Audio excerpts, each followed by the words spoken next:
ஓட்டுக்காக காங்கிரஸ் கூட தேர்தல் கூட்டணி, கரப்ஷன் கபடதாரிகளுக்கு மறைமுகமாக உதவும் உங்க அரசுக்கு அவனை சொல்லி நிறுத்துங்களேன்டா. வெற்றி பெற்ற மனிதன் எல்லாம் புத்திசாலி இல்லை.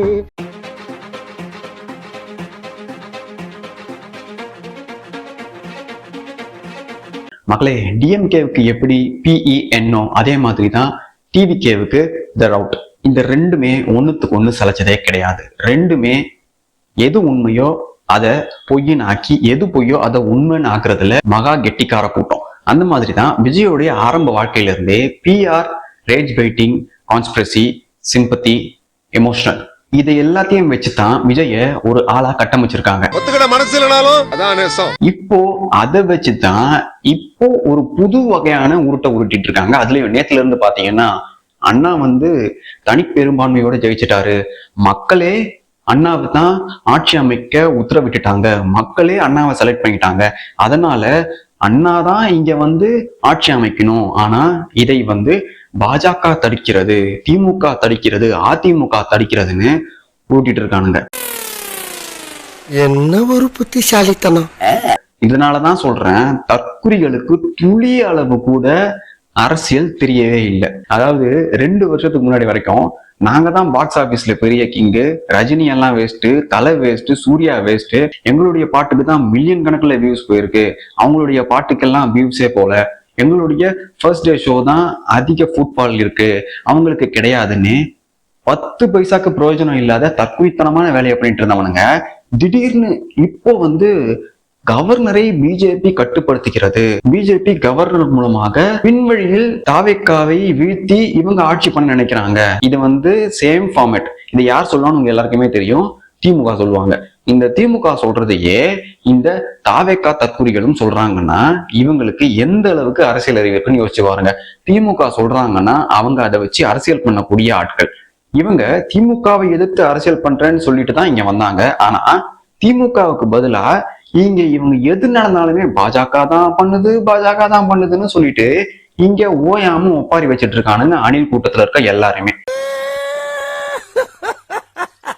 நண்பா நண்பீஸ்ன்னு சொல்லி இந்த நண்பீஸ் எல்லாம் தற்குறிங்க ஒரு விஷயமும் தெரியாம ஓட்ட போட்டுட்டு இப்ப எங்க தளபதியை ஆட்சி அமைக்க விட மாட்டாங்கன்னு கத்திட்டு இருக்குங்க. இதுங்களுக்கு தான் சொல்றேனே, ஒண்ணுமே தெரியல, லிட்ரலி ஒண்ணுமே தெரியாம விசில் அடிச்சுட்டு இங்க இப்போ திடீர்னு அரசியல் பேசிட்டு இருக்காங்க. பெரும்பான்மையை நிரூபிக்க 118 தேவை. அதாவது மக்களே இவரை செலக்ட் பண்ணிட்டாங்கன்னு இவருடைய ரசிகர்கள் சொல்றாங்க.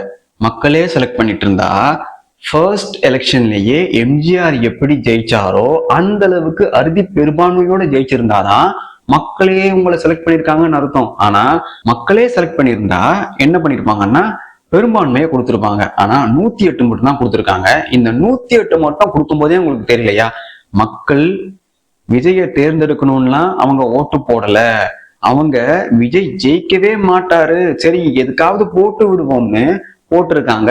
அது விஜயால நம்ப முடியாத அளவுக்கு இவ்வளவு பெரிய டேர்ன் அவுட் ஆகும்னு மக்களே நினைக்கல. உண்மையாவே விஜய் ரசிகர்கள்லயும் சில பேர் இருப்பீங்க.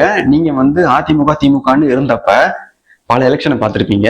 நான் கிரவுண்ட் லெவல்ல வண்டிக்கு பெட்ரோல் காசு கொடுத்துருவாங்க, இந்த வாக்கு சேகரிக்க போகும்போது மட்டும் பைக் எடுத்துட்டு வந்தா பெட்ரோல் காசு கொடுத்துருவாங்க. அரசியல் தெரியாதப்பவே நான் கிரவுண்ட் லெவல்ல போய் இதை பத்தி எல்லாம் பார்க்கும்போது எலெக்ஷன் ரிசல்ட் வரும். ரிசல்ட் வந்தப்ப ஒவ்வொரு பார்ட்டி ஆபீஸ்லயும் தொண்டர்களையும் தாண்டி பொதுமக்கள் கொண்டாடுவாங்க அந்த வெற்றியை. அப்பா இவனுடைய ஆட்சி போயிடுச்சு, இந்த ஆட்சி வந்துடுச்சு அப்படின்னு. ஆனா இந்த தாவேக்கா ஜெயிச்ச, தாவேக்கா மெஜாரிட்டியா வாங்கின இந்த 108 சீட்டுக்கு தமிழ்நாட்டுல விஜயுடைய ரசிகர்களை தாண்டி வேற யாருமே எனக்கு தெரிஞ்சு கொண்டாடவே இல்லை. ஏன்னா எல்லாருமே ஒரு மிகப்பெரிய ஆச்சரியத்திலையும் மிகப்பெரிய குழப்பத்திலையுமே இருந்தாங்களே தவிர, ஆகா ஆட்சி மாறப்போகுது, இந்த 2 கட்சிகளும் ஒழிஞ்சிடுச்சுன்னு யாருமே சந்தோஷப்படவே இல்லை. ஏன்னா இது அப்பேற்பட்ட ஒரு எலெக்ஷனா விடிஞ்சு போச்சு. இதுல இருந்து நல்லா தெரிஞ்சுக்கிட்டீங்கன்னா, விஜயோடைய ரசிகர்கள் மட்டும்தான் சோசியல் மீடியாலையும் கிரவுண்ட் லெவல்லையும் இதை செலிப்ரேட் பண்ணாங்க. மற்றபடி இதை செலிப்ரேட் பண்ண பொது ஜனங்கள் கிடையவே கிடையாது. ஏன்னா அவங்களால இதை நம்பவே முடியல. அந்த அளவுக்கான ரிசல்ட்டா தான் இது இருந்திருக்கு. அப்படி இருக்கும்போது மக்கள் உங்களை பெரும்பான்மையை கொடுத்து தேர்ந்தெடுத்துட்டாங்கன்னு நீங்க வேணா சொல்லிக்கலாமே தவிர இந்த 108 சீட் அதை சொல்லவே இல்லை. 118 தாண்டி இருந்தீங்கன்னா நீங்க பெரும்பான்மையா மக்களால தேர்ந்தெடுக்கப்பட்டிருக்கீங்கன்னு தாராளமா சொல்லலாம். எவன் சொல்றானோ இல்லையோ அதுதான் உண்மைன்னு நீங்க பாட்டுக்கிட்டு உங்க வேலையை பார்த்துட்டு போயிட்டே இருக்கலாம். பட் இங்க இருக்கிறது 108 சீட்டு. இன்னொரு கிறுக்குத்தனமும் பண்ணிருக்காங்க. அது அண்ணாவுடைய அணில் ரசிகர்களுக்கு தெரியவே தெரியாது. என்ன பண்ணிருக்காங்கன்னா, கவர்னர் கிட்ட போகும்போது காங்கிரஸ் உடைய 5 எம்எல்ஏக்களுடைய இதையும் சேர்த்து 113 பேர் எங்க கிட்ட இப்ப இருக்காங்கன்னு லெட்டர் எடுத்துட்டு போய் கொடுத்துருக்காங்க கிறுக்குத்தனமா. அதை பார்த்த கவர்னர் என்ன ஆயிருக்காருன்னா, சோ 113 தான் உங்ககிட்ட இருக்கு, மீதி 5 நம்பர்ஸ் எங்கன்னு கேட்டிருக்காரு. அதனால கண்டிப்பா கவர்மெண்ட் உங்களால ஃபார்ம் பண்ண முடியும் அப்படின்ற ஒரு எண்ணம் இருந்தா மட்டும், அப்படின்ற ஒரு பிரைட் ஃபியூச்சர் இருந்தா மட்டும் நீங்க வாங்கன்னு சொல்லி அனுப்பிச்சிருக்காரு. இதுல எந்த தப்புமே கிடையாது. இந்த விஷயம் கர்நாடகாவில் 2018ஆம் ஆண்டு பாஜகவுக்கும் நடந்திருக்கு. பாஜக 8 சீட்டு குறைவா இருந்தப்ப இதே விஷயம் அங்க நடந்திருக்கு. எடியூரப்பாவுக்கும் இதே விஷயம் நடந்திருக்கு. 2006ஆம் ஆண்டு இதே மாதிரி நம்ம தமிழ்நாட்டுல திமுக மைனாரிட்டி கவர்மெண்ட் ஃபார்ம் பண்ணாங்க. அது எப்படின்னு பாத்தீங்கன்னா, ப்ரீபோலுக்கு முன்னாடியே டிஎம்கேக்கு இருக்க சீட்டோட நாங்களும் ஆதரவு தரோம்னு பல கட்சிகள் ஒண்ணு சேர்ந்து மெஜாரிட்டி எங்களால காட்ட முடியும்னு வெளிப்படையா அறிவிச்சாங்க. நல்லா கவனிங்க, வெளிப்படையா அறிவிச்சாங்க. ஆனா நமக்கு விஜய் விஷயத்துல நடந்தது என்ன? விஜயுடைய 108 பிளஸ் காங்கிரஸ் மட்டும்தான், சேர்த்து 113 தான். சோ மெஜாரிட்டி அதுல இல்லவே இல்லை. அதை தாண்டி இன்னும் யாரெல்லாம் விஜய் கூட சேருவாங்கன்னு வெளிப்படையா சொல்லவே இல்லை. இதனால என்ன ஆகும்னா, இந்த ஹார்ஸ் ட்ரேடிங், அது இல்லாம தேவையில்லாத செலவுகள், தேவையில்லாத கேஸ் உருவாகும்னு கவர்னர் தெளிவா சொல்லி அமைச்சிட்டாரு. 118ஓட வாங்க, வந்தீங்கன்னா தாராளமா நீங்க ஆட்சி அமைக்கலாம்னு சொல்லி அமைச்சிட்டாரு. இது நம்ம தமிழ்நாட்டிலேயே திமுக அந்த ஆட்சி அமைக்கும் போதே வெளிப்படையா வந்து நாங்க ஆதரவு தரோம்னு சொன்ன மேட்டராலதான் அவங்க ஆட்சி அமைச்சாங்க. இங்க வெளிப்படையா சொல்ல விஜய்க்கு ஆதரவு தரோம்னு இங்க யாருமே இல்லை, எக்ஸப்ட் காங்கிரஸை தவிர. இந்த முக்கிய பிரச்சனை புரியாம இந்த ரசிக குஞ்சு அணிகள் இத்தனை நாள் வரைக்கும், அதாவது 2 வருஷம் முன்னாடி வரைக்கும் வியூஸ் பெருசு, ஃபுட்பால் பெருசு, எங்களுடைய ஃபர்ஸ்ட் டே ஃபர்ஸ்ட் ஷோ தான் பெருசு, எங்களுடைய ரீரிலீஸ் தான் பெருசுன்னு தற்குறித்தனம் பண்ணிட்டு இருந்த இந்த தற்குறிகளுக்கு இது தெரியாம பாஜக வந்து அண்ணாவை அடக்குகிறது, ஒடுக்குகிறது, ஏடிஎம்கேவும் டிஎம்கேவும் அண்ணாவை வாழ விட மாட்டுறாங்க. அண்ணனை பார்த்து பயந்துட்டாங்க. தளபதி ஜெயித்து விட்டார், தளபதி எதிர்கட்சியா உட்கார்ந்தாலும் அவர் கிங் தான், இது தமிழ்நாடு கிடையாது தளபதி நாடுன்னு கேனத்தனமா பேசிக்கிட்டு இருக்குங்க. இதனாலதான் சொல்லிருக்கானுங்க போல இருக்கு தற்குறிங்கன்னு. இவங்கள தற்குறிகள்னு நிரூபிச்சுட்டே இருக்காங்க. பைத்தியக்கார பைலட் இந்த நாடு மக்களும் மாட்டிட்டு படுற பாடு. சோசியல் மீடியாவையும் தாண்டி ரியாலிட்டியில என்ன நடக்குது, என்ன மாதிரியான அரசியல் இருக்குன்னு துளியும் தெரியல, இன்னி வரைக்குமே தெரியல.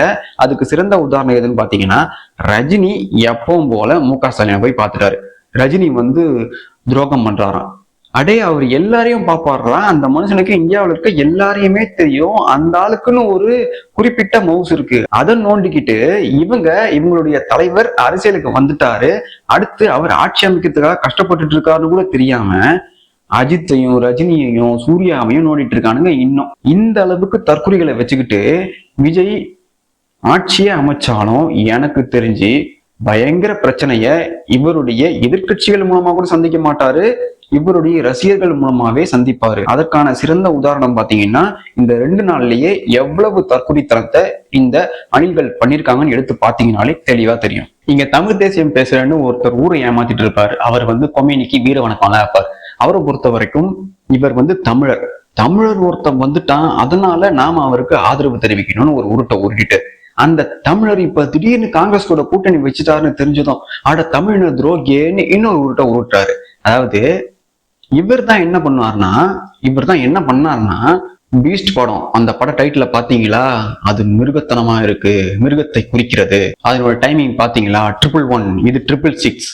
அதே மாதிரி அவருடைய ட்ரெஸ்ல பாத்தீங்களா ட்ரையாங்கிள் இருக்கு, அங்க ஒற்றை கண் இருக்கு, அது இலுமினாட்டி. அதே மாதிரி இவருடைய படங்கள் எல்லாமே இலுமினாட்டிகள் மூலமாக இயக்கப்படுகிறது. இவர் வந்து மிகப்பெரிய இலுமினாட்டியுடைய கையால்.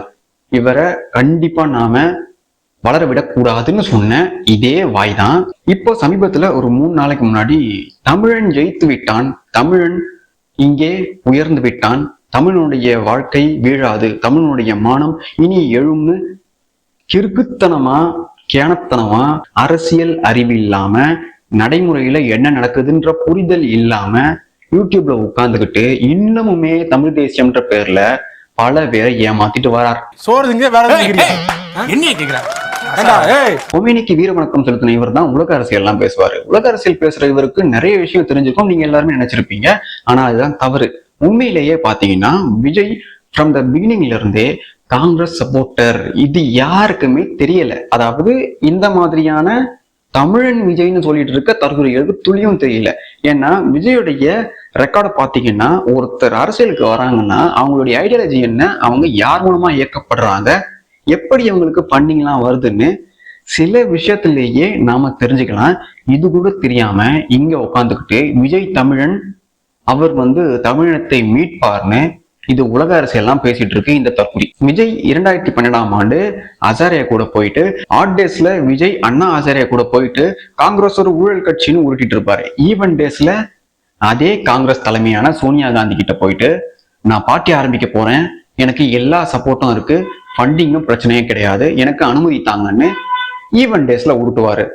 இந்த விஷயம் இங்க உலக அரசியல் பேசுற கொம்யூனிக்கு வீர வணக்கம் செலுத்தின இந்த தற்கொலைக்கு துளியும் தெரியாது. அதாவது ஒருத்தனை தமிழன் நீ சொல்ற, ஓகே, அவன் தமிழனா இருக்கட்டும் தெலுங்கனா இருக்கட்டும், ஆனா அவனுடைய நோக்கம் என்ன அப்படின்றத யோசிக்கணும் இல்லையா? அதை யோசிக்காம கண்மூடித்தனமா தன்னுடைய சுய அரிப்புக்காக, இவருக்கு பிடிக்காத கட்சிகளை எதிர்க்கணுன்றதுக்காகவே பாஜகவை எதிர்க்கணும், இந்துக்களை எதிர்க்கணும், இந்துத்துவான்னு பேசிட்டாலே இது எதிர்க்கணும்ன்ற காரணத்துக்காகவே கிறுக்குத்தனமா இது மாதிரியான விஷயங்கள் தெரியாமலேயே உட்கார்ந்து யூடியூப்ல பல லட்சக்கணக்கான மக்களை இன்னுமே ஏமாத்திட்டு இருக்கார். திருந்த மாட்டேன்ல, வருந்த மாட்டேன்ல. 2011ஆம் ஆண்டு இருக்க சென்சஸ் படி பாத்தீங்கன்னா 6.12% தான் கிறிஸ்டியன் பாப்புலேஷன் நம்ம தமிழ்நாட்டுல. ஆனா அதுவுமே அபிஷியல் ரெக்கார்ட், அதை தாண்டியுமே அந்த காலகட்டத்திலேயே 12% வரைக்கும் கிறிஸ்தவ பாப்புலேஷன் இருக்குதுன்னு அபிஷியல் ரெக்கார்டையும் தாண்டி பல பேர் சொல்லியிருக்காங்க. ஆனா ஏன் அந்த ரெக்கார்ட்ல வெறும் 6.12% மட்டும் போட்டிருக்காங்கன்னு யோசிச்சு பாருங்க. 2011ஆம் ஆண்டே 20% இருக்காங்கன்னா, இப்போ 2026ஆம் ஆண்டு விஜய்க்கு விழுந்த ஓட் பெர்சன்டேஜ் பாத்தீங்கன்னா 34.49 நினைக்கிறேன். அப்படின்னா பாத்துக்கோங்க, விஜயால தன்னுடைய மதத்தை பத்தி பேசி மட்டுமே ஜெயிக்க முடியும். இங்க உண்மையான மதவெறியர்கள் யாருன்னு இவங்க சொல்லிட்டு வராங்களோ அவங்க உண்மையான மதவெறியர்கள் கிடையாது. இங்க யாரெல்லாம் உண்மையான மதவெறியர்கள் இல்லைன்னு கட்டமைக்கப்பட்டிருக்கோ அவங்கதான் உண்மையான மதவெறியர்கள். இதை என்னைக்கு இந்த தமிழ்நாட்டுல இருக்க இந்துக்கள் புரிஞ்சுக்கிறீங்களோ அன்னைக்கு தாண்டா நீங்க உருப்படுவீங்க. எங்கேயுமே ஒரு இஸ்லாமிய பெரும்பான்மை இருக்கக்கூடிய இடத்துல ஒரு இந்துவை தேர்ந்தெடுக்க மாட்டாங்க அவங்களுக்கு தலைவனா. எங்கேயுமே ஒரு கிறிஸ்தவ பெரும்பான்மை இருக்கக்கூடிய இடத்துல ஒரு இந்துவை தேர்ந்தெடுக்க மாட்டாங்க அவங்களுக்கு தலைவனா. ஆனா பெரும்பான்மையா வாழக்கூடிய இந்துக்கள் நிறைந்த சமுதாயத்தில் கிறிஸ்தவனையும் தேர்ந்தெடுப்போம், இஸ்லாமியனையும் தேர்ந்தெடுப்போம். ஆனா அவங்களுடைய கொள்கை என்ன, அவங்களுடைய நோக்கம் என்ன, அவங்களுடைய வாழ்வியல் முறை என்னன்னு அவங்களுக்கு யார் என்ன புகுத்துனாங்களோ அதை மட்டும்தான் அவங்க பின்பற்றி எல்லாருக்கும் செய்வாங்களே தவிர நாம நினைச்ச மாதிரி செக்குலரா அவங்க இருக்க மாட்டாங்க. இந்த விஷயத்தை என்னைக்குதான்டா புரிஞ்சுப்பீங்க? இதற்கான சிறந்த உதாரணம் வெஸ்ட் பெங்கால்ல நடந்திருக்கு. 15 வருஷம் அங்கிருந்த பெண்கள், அங்கிருந்த ஆண்கள் பட்ட பாடு என்னன்னு தயவு செய்து உங்களுடைய தற்குறி மூளையை பயன்படுத்தி தேடி பாருங்கடா. என்னென்ன மாதிரியான கொடூரங்களை அவங்க பண்ணிருக்காங்கன்னு உங்களுக்கே தெளிவா புரியும். அதுலயும் வெஸ்ட் பெங்கால் நம்ம இந்தியாவில் இருக்கக்கூடிய ஒரு மாநிலம். வெஸ்ட் பெங்கால்ல பாஜக ஜெயிச்சா பங்களாதேஷ்ல இருக்கவனும் பாகிஸ்தான்ல இருக்கவனும் ஏன் அலறான்? இதை யாராவது யோசிச்சு பாத்திருக்கீங்களா? அவனுங்க அலறதுக்கான காரணம் என்னன்னு யோசிச்சு பாருங்க. வெஸ்ட் பெங்கால் இந்தியாவுடைய பார்ட், இந்தியாவுடைய ஒரு பகுதி. அப்படி இருக்கும்போது பங்களாதேஷ்க்கும் பாகிஸ்தானுக்கும் சம்பந்தமே இல்லாம இங்க பாஜக ஜெயிச்சிருச்சுன்னு அவனுங்க ஏன் கத்துறானுங்க, அவனுங்க ஏன் கதறானுங்க, அவனுங்க இப்ப பயத்துல இருக்கானுங்க? இதற்கான காரணம் என்னன்னு யோசிச்சு பாருங்க. இங்க விஜய் ஆட்சி அமைக்கிறதையும் தாண்டி விஜய் எப்படி இங்க ஜெயிச்சாருன்றதுதான் இங்க மிகப்பெரிய பிரச்சனை. ஆனா அதை யாருமே கவனிக்கல. அதை அப்படியே என்ன பண்ணிட்டாங்க, மக்கள் இவரை தேர்ந்தெடுத்துட்டாங்கன்ற ஒரு டேர்முக்குள்ள கொண்டு வந்து அதை அப்படியே மறைமாற்றிட்டாங்க. இங்க நடக்கிற மிகப்பெரிய மத ரீதியான அரசியல், இந்துக்களுக்கு எதிரான அரசியல் இங்க இருக்க யாருக்குமே புரியல. ஆனா விரைவில் புரிய வரும். அப்போ உங்களுக்கு தெரியும். பைத்தியக்காரத்தனமா சில பேர் அன்னைக்கே சொன்னானுங்களே, நாம அவனுங்களை பைத்தியம் நினைச்சோம், ஆனா அவனுங்க தெளிவாதான் இருந்திருக்கானுங்க, நாம தான் பைத்தியம்ன்றத அன்னைக்கு உணர்வீங்க. வெஸ்ட் பெங்கால்ல நடந்தது கண்டிப்பா இங்க நடக்கும், நடந்தே ஆகணும். அப்பயாவது நீங்க திருந்துறீங்களான்னு பார்க்கலாம். அண்ணா மாநாடப்ப பயங்கரமா பேசியிருந்தாரு. அவர் என்ன பேசியிருந்தாருன்னு அங்கிருந்த அணில் கூட்டங்கள் எல்லாம் மறந்துருப்பாங்க. நான் எடுத்து சொல்றேன். அண்ணா என்ன பேசியிருந்தாருன்னா, அங்க பிரபாகரன் தாயன்பை காட்டினார் தன்னுடைய மக்களுக்கு அப்படின்னு அண்ணா பேசியிருந்தாரு. இப்போ அந்த பிரபாகரனை கொல்ல காரணமா இருந்த காங்கிரஸ் கூட அண்ணா கூட்டணி வச்சிருக்காரு. அதே மாதிரி அண்ணா இந்த ஈழ இனப்படுகொலைக்கு எதிராக உண்ணாவிரதம் இருக்கிறன்னு நடிகர் சங்கம் மூலமா நாடகம் எப்பவுமே நடத்துவாங்க இல்லையா, அந்த நாடகத்திலையும் அண்ணா கலந்துகிட்டாரு. இப்போ அதே அண்ணா என்ன பண்ணிருக்காருன்னா காங்கிரஸ் கூட கூட்டணி வச்சிருக்காரு. அதே மாதிரி அண்ணாவை பொறுத்த வரைக்கும் நான் குடும்ப கட்சியை எதிர்க்கிறேன் அப்படின்னு மேடையில பேசினாரு. இப்போ அதே அண்ணா என்ன பண்ணிருக்காருன்னா ராகுல் காந்தி கிட்ட கூட்டணி வச்சிருக்காரு. ராகுல் காந்தி யாரு? சோனியா காந்தி குடும்பம் என்னன்னு தெரியும் உங்களுக்கு. அப்படி இருக்கும்போது அவங்க கிட்ட அண்ணா குடும்ப கட்சியை எதிர்ப்பேன்னு சொல்லிட்டு கூட்டணி வச்சிருக்காரு. அதே மாதிரி அண்ணா மேடையில இன்னும் என்ன பேசியிருக்காருன்னு பாத்தீங்கன்னா ஊழலற்ற ஆட்சியை தருவேன் அப்படின்னு பேசியிருக்காரு. ஆனா இங்க இந்தியா முழுக்க வட இந்தியா நாசமா போக முக்கிய காரணமா இருந்த ஊழல் பெருச்சாளிகள் கிடையாது, ஊழல் டைனோசர்களா இருக்கக்கூடிய காங்கிரஸ் கட்சி கூடயே கூட்டணி வச்சிருக்காரு. சோ இந்த விஷயத்தையெல்லாம் இந்த சோசியல் மீடியால ரீல்ஸ் எல்லாம் பார்த்துட்டு விசில் அடிச்சுட்டு வந்தேன்னு சொல்ற இந்த நண்பிகள் இருக்காங்க இல்லையா, நண்பிகள், இந்த தற்குறிகளுக்கு துளியும் தெரியாது. இதுங்களுக்கு கொள்கைனா என்னன்னு தெரியாது, கோட்பாடுனா என்னன்னு தெரியாது, அரசியல்ல எவன் என்ன பண்ணுவான்னு துளியும் தெரியாது. இதெல்லாம் தெரியாமலே போய் விசில் அடிச்சுட்டு வந்துட்டு இப்போ அண்ணா இந்த விஷயத்த பண்ணதுக்கும் இதுங்க ஆதரவு கொடுக்குதுங்க. இதுங்கெல்லாம் தமிழ்நாட்டுல தமிழ் இனத்துல பிறந்ததே கேவலமான விஷயம். எப்படி சோறுதான் தம்பியா இல்ல வேற ஏதாவது தம்பியா? நீட்டால உயிரிழந்த அனிதாவை பார்க்க போனப்ப அண்ணா இந்த நீட்டை நான் எதிர்ப்பேன்னு சொல்லிதான் அண்ணா பார்க்க போயிருந்தார். பட் அந்த நீட்டை கொண்டு வந்த காங்கிரஸ் கூடவே அண்ணா இப்ப கூட்டணி வச்சிருக்கார். அதெல்லாம் சிரிச்சுக்கணும். ஜல்லிக்கட்டுக்கு தடை விதிச்சது காங்கிரஸ், ஈழ இனப்படுகொலைக்கு ஆதரவு தந்தது காங்கிரஸ், கச்சத்தீவை தூக்கி கொடுத்ததும் காங்கிரஸ், அதே மாதிரி நீட்டை கொண்டு வந்ததும் காங்கிரஸ், யூசிசியை கொண்டு வந்ததும் காங்கிரஸ். இது மாதிரி காங்கிரஸ் இந்த இந்தியாவில் நடக்கக்கூடிய எல்லா கேவலமான விஷயங்களையும் கொண்டு வந்தது காங்கிரஸ் தான். இப்படி இருக்க காங்கிரஸுக்கு இங்க இருக்க திமுக முட்டு கொடுக்கும் போதே நாமெல்லாம் காரி துப்பி தான் பேசியிருக்கோம். ஆனா இப்போ திமுக முட்டு கொடுத்து திமுகவுடைய முதுகு பின்னாடி அட்டைப்பூச்சி மாதிரி ஒட்டிக்கிட்டு தேசிய அளவுல எங்கேயுமே ஜெயிக்காத ஒரு தூக்கி வீசப்பட்ட கட்சிய இந்த தமிழர்களுக்காக நான் பாடுபட போகிறேன், தமிழர்களுக்காக ஆதரவு தர போகிறேன், பிரபாகரன் தாயன்பு காட்டினார், ஈழத்தமிழர்களுக்காக நான் பேசுவேன்ற மாதிரியான ஒரு பிம்பத்தை காட்டிட்டு அவங்க கூடவே கூட்டணி வைக்கிறதுனா எப்பேற்பட்ட கேவலமான விஷயம். இந்த விஷயத்துல விஜய கூட நான் எதுவுமே தப்பு சொல்ல மாட்டேன். ஒரு அரசியல்வாதியா சந்தர்ப்பவாத அரசியல் எதுவோ அதுக்கேத்த மாதிரி அவர் ஒரு சந்தர்ப்பவாதி தான், அதுக்கேத்த மாதிரி அவருடைய முடிவுகளை அவர் பண்றாரு.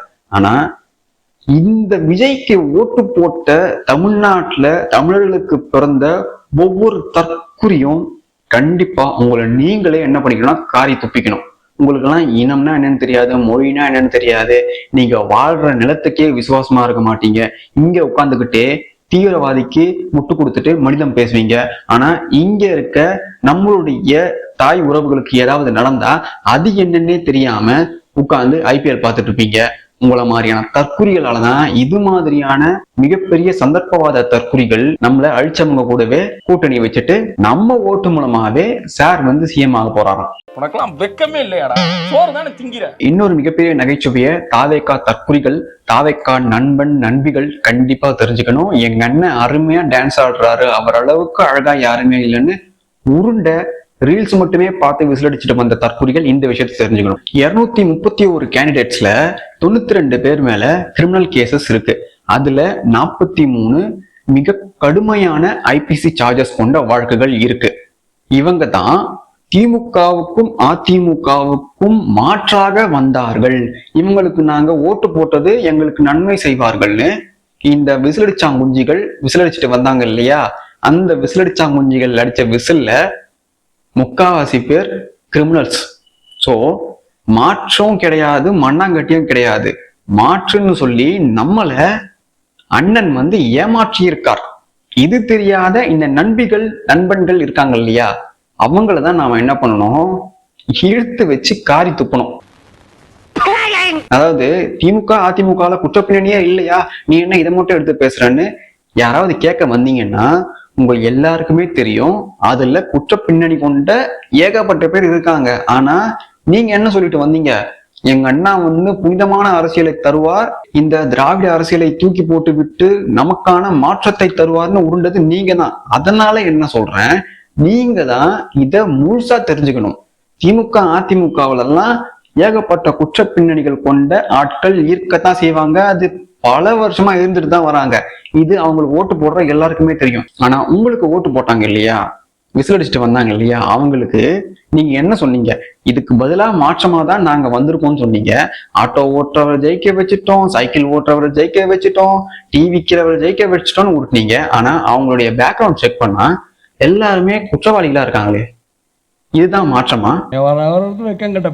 ராகுல் காந்தி விஜய் கூட சேர்ந்துட்டாராம். அதனால இந்த 2 இளம் வீரர்களும் என்ன பண்ணுவாங்களாம், ஆந்திரா, கர்நாடகா, தெலுங்கானான்னு எல்லா இடத்துலயுமே இவங்க போட்டியிட்டு ஜெயிச்சு அடுத்து பிரதமர் மோடியவும் அமித்ஷாவையும் RSSையும் பாஜகவையும் இவங்க காலி பண்ணிட்டு ராகுல் காந்திய பிரதமர் ஆக்கிடுவாங்களாம். இப்படின்னு இந்த சோசியல் மீடியால இருக்கக்கூடிய தாவேக்கா ரசிக தற்கூரிகள் முக்கால்வாசி பேசிட்டு சுத்துறாங்க. பைத்தியம் என்னங்க. அதாவது அவங்களுக்கு தெரியாத விஷயம் என்னன்னா, ஏன்டா நார்த்ல இருந்து சவுத் வரைக்கும் 75% பிஜேபி தாண்டா ரூல் பண்ணிட்டு இருக்கு. அவங்க எப்பயோ அது எல்லாத்தையுமே தூக்கி சாப்பிட்டுட்டு அங்க இருந்த ரீஜனல் பார்ட்டி எல்லாரையுமே தூக்கி பேக்கெட்ல போட்டு வச்சிருக்காங்க. அப்படி இருக்கும்போது ஜெயலலிதாவால பண்ண முடியாதத, ஸ்டாலினால பண்ண முடியாதத, எடப்பாடியால பண்ண முடியாதத இவங்க நொன்னா வந்து பண்ணிட்டு வரான். அதுலயும் 100 முறை தோற்று போன இந்த பப்புவை கூட வச்சுக்கிட்டு இவர் சென்ட்ரல் கவர்மெண்ட்ல காங்கிரஸை உட்கார வைக்க வேலையை பார்ப்பாராம். யாரு? இவர் அண்ணா. அண்ணா வந்து இந்திய அளவுல மிகப்பெரிய சூப்பர் ஸ்டாரா. அவர் எங்க போய் ஓட்டு கேட்டாலும் அண்ணாவுக்காக ஓட்டு போடுவாங்களாம். காங்கிரஸ் எப்பேற்பட்ட கட்சி? காங்கிரஸ் கட்சியுடைய முகமா இருக்கக்கூடிய சோனியா காந்தி, ராகுல் காந்தி, பிரியங்கா காந்தி, மல்லிகார்ஜுனா இவங்க எல்லாரையும் பார்த்தே அங்கிருந்த வடக்கு நண்பர்கள் காரி துப்பி நீங்க எல்லாம் இனிமேல் தேவையே இல்லைன்னு ஓட்டு போடாம இன்னி வரைக்கும் கூப்புல உட்கார வச்சிருக்காங்க. அப்படி கூப்புல உட்கார வச்ச அந்த வடக்கு நண்பர்களுக்கு விஜய் அண்ணாவை நல்லா தெரியுமா? விஜய் அண்ணா சூப்பர் ஸ்டாரா. அதனால விஜய் அண்ணா போய் பேசினார்னா ஓட்டு உடனே போட்டு ராகுல் காந்தியை உட்கார வச்சிருவாங்களாம் பிரதமரா. உங்களுக்கு புரியுதா எப்பேற்பட்ட தற்கூரிகள் கிட்ட நாம மாட்டிட்டு இருக்கோம்னு? துளியும் ஒண்ணும் தெரியல. மோடி அமித்ஷாவும் நினைச்சா அண்ணாவுடைய கட்சியே இருக்காது. அண்ணாவை எந்த வகையில வேணாலும் அவங்க ஈஸியா கார்னர் பண்ணிடுவாங்க. அப்படி இருந்தும் இந்த விஷயத்துல இவங்க அப்சர்வ் பண்ணிட்டு தான் இருக்காங்களே தவிர இன்வால்வ் ஆகவே இல்லை. அவங்க இன்வால்வ் ஆனாங்கன்னா வேற மாதிரி இருக்கும். இது திமுகவுக்கும் தெரியும், அதிமுகவுக்கும் தெரியும். இருந்தாலும் அவங்களுடைய அரசியல் எப்பவுமே பாஜகவை மையப்படுத்தி இருக்கிறதால பாஜக தான் இதை செய்கிறதுன்னு அவங்க பேசுவாங்க. அதனால இது பிரச்சனையே கிடையாது அவங்களுக்கு. ஆனா டிவிகே தற்கூரிகள் என்ன பண்ணிட்டு இருக்காங்கன்னா பாஜக தான் இதை பண்ணுதுன்னு இன்னுமே உருண்டுட்டு இருக்காங்க. இந்த உருட்டோட சேர்த்து இதோ இப்ப சொன்னேன் இல்லையா, இதையும் பேசிட்டு இருக்காங்க. இவங்க வந்து மோடியையும் அமித்ஷாவையும் காலி பண்ணிடுவாங்களாம், பாஜகவையே இல்லாம பண்ணிடுவாங்களாம். அவங்களுடைய செயல் திட்டம் எப்படி இருக்கும்? அவங்க ஒரு மாநிலத்துக்குள்ள ஆட்சி பெறணும்னா எப்ப அவங்க மாநிலத்துக்குள்ள புகுவாங்க, எத்தனை வருஷம் அவங்க காத்துட்டு இருப்பாங்க, எந்த நேரத்துல அவங்க அவங்களுடைய பவரை வெளிக்காட்டுவாங்க, எப்படி ஆட்சி அமைப்பாங்கன்னு துளியும் ஒண்ணும் தெரியாத கோமாளிகள் 2 வருஷத்துக்கு முன்னாடி வரைக்கும் வியூஸ்க்காக சண்டை போட்டுட்டு இருந்த இந்த தற்கூரிகள் இன்னைக்கு பாஜகவை தோக்கடிச்சிருவாங்களாம். அதாவது ஆந்திராவுடைய மண்ணின் மைந்தனா இருக்கக்கூடிய சிரஞ்சீவியே கட்சி ஆரம்பிச்சு அவரால அங்க ஒண்ணுமே புடுங்க முடியாம அவரை ஒரு கட்சியின் தலைவனா மட்டுமே வச்சுக்கிட்டு எங்களுடைய அரசியல்வாதி நீ இல்லைன்னு ஒதுக்குன ஆந்திர மக்கள் கிட்ட இவர் வந்து அங்க போய் அண்ணா பேசிட்டா அண்ணாவுக்காகவே இங்க ஓட்டு போட்டு ராகுல் காந்தியையும் காங்கிரஸையும் ஜெயிக்க வச்சிருவாங்களாம். அண்ணா யார சொல்றாரோ அவங்களுக்காகவே மறுபடியும் ஓட்டு போட்டு அவங்கள வந்து ரன்னரா உட்கார வச்சிருவாங்களாம். நான் லாஸ்ட் வீடியோல சொன்ன மாதிரிதான் மக்களே, அந்த இடத்துக்கு எப்படி ஜெகன் ரெட்டியோ அதே மாதிரி தமிழ்நாட்டுக்காக தேர்ந்தெடுக்கப்பட்ட ஆள் தான் இந்த ஜோசப் விஜய். இவங்களுடைய செயல்பாடுகள்ல எந்தவித மாற்றமும் கிடையாது.